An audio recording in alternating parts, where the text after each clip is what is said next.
How would you describe this linebacker room? Man, something special. Everybody puts in so much time and extra work outside of just what's required as a program, and it's awesome to see how unified we've become, and to see like from the 3 years that I've been here, just how much we've grown so close together and gelled so well. It's just awesome to see us like go out and just work and show what we can do, like all of our abilities. Everyone's pushing each other, finding ways like our weaknesses, and coaching up each other. Like it's not leave one man out for himself. We're all doing it together, trying to see who we can turn around and bring along with us, So it's been awesome. Coach Inch described you guys as like the junkies as far as your dedication to studying film, being prepared. What has led to that dedication and your preparation?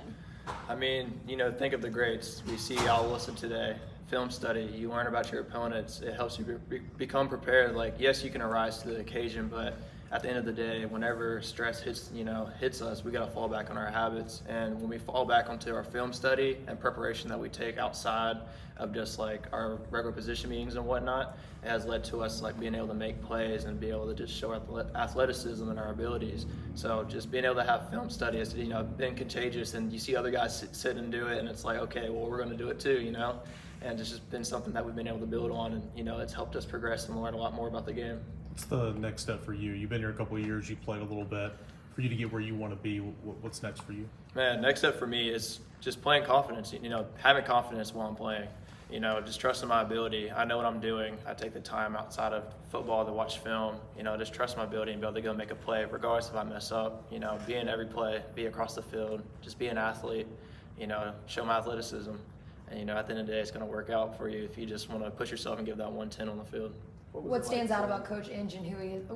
What stands out about Coach Inge and who he is as a coach? Coach Inge, he never holds back on who he is, and I think it gives that vulnerability piece. Like he's not worried about trying to prove himself to us. He comes to us just trying to make sure that it's more than just a football game to us. It's more than we're just football players. He wants to develop us as men. He wants to teach us how to be the right people, doing the right things when no one's watching, having integrity, having that character piece of everything. And with that, I think it's really just helped us, earn that trust with him. Yes, he's funny and has his moments and has his little things to him, but I think that just helps us, be ourselves at the end of the day, and that helps us just build into who we are as a person and allows us to show that and display it on the field. So it's been awesome. What was it like seeing Al Wilson at practice today, and did he have any words of wisdom for you guys? Yes, of course. Al is an amazing dude, obviously a legend here and a great player. You always hear these stories about Al Wilson and how he led the team, and he always takes time. There was one time last year where I was actually walking out of the game and walking back up towards the facility, and he pulled me aside in the parking lot because he recognized me and was just talking to me and just talking about like the game and whatnot and just certain things that he sees. And he puts a lot of dedication. I know he's had his time here and whatnot, but the amount of time, like I said, and consideration he takes him trying to come back and give back to just to our program and to Tennessee itself really shows that like he cares a lot, and he knows that like his words have power, and his platform and what he's done here has power, and so he's just trying to build back into us, and it helps us just grow from that. I know you're always. He still looks like he could put the pads on and get out there and play. Oh yeah, he's a solid dude for sure. I think most guys, you get done, it's like, oh well, I'm done playing, but yeah, he definitely put some pads on. He definitely fill them out for sure. So I think you're always trying to do your best at practice and everything, but when a guy like that's there to watch, does it kind of motivate you to go a little bit harder and maybe show out?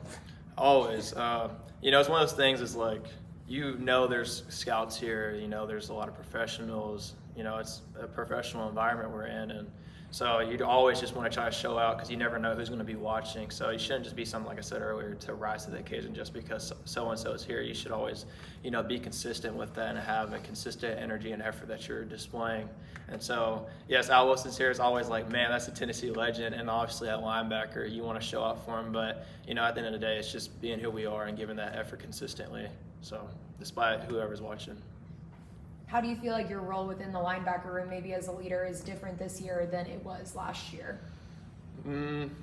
Just being more vocal, to be honest. I actually just got back from a fall leaders trip, and you think of leadership being something where you always see people being out front, with hoorah and whatnot, and just having the loudest voice. But for me, my leadership has honestly been a lot more of just talking one-on-one with people, and that's really helped seeing that out of country, seeing the power sport, and being able to give back into these programs and people out there who truly just look up to us as athletes has like allowed me to take that back here and to show like, man, it doesn't have to be a certain way of leadership. It can be so many different ways that can be unique to me.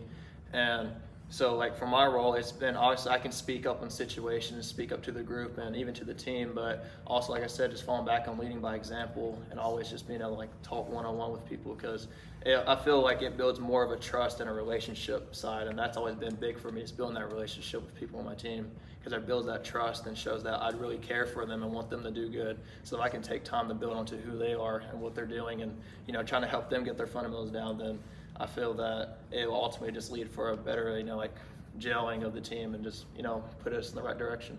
What went into your number change? You were 8 in high school? Yeah, so I've always been number 8 coming out of middle school and high school, and it was bittersweet because I've kind of built a name for 40 here, and so that's what everyone's always just remembered me as. But for me, I felt that with the number 8, it was a good reminder to not worry about, not overthink and think so much on the field. Because in high school, I was just going out being an athlete and trusting my ability and just trying to give my all for my team. And that's really the reason why I chose it, because it was just a reminder to me to stop overthinking so much and just trust myself. Because as long as I can give my all and my effort for the team, that at the end of the day, that's who it's going to be. And it doesn't have to be anything else besides that. So that's why I chose 8. Your dad played Canadian ball. Is there any parts of the Canadian game that maybe translate into your game today? I mean, I'm not sure, to be honest. My dad was a free safety. He was about 212, 215. He's a pretty solid dude coming down. And to be honest, I think I just get pursuing the ball and stuff from him and being able to, go across the field and whatnot. So I get that from him, but he's always been so hard on me. He's like, you're never going to be, you weren't as fast as me, or you never did this like me. I always jumped 5 inches higher than you or whatnot. So he's always just pushed me, and that's kind of just drove me to, always try to get better than him. But at the end of the day, I always just keep bettering myself, and that's all we can do. Thanks, Caleb. And I appreciate it.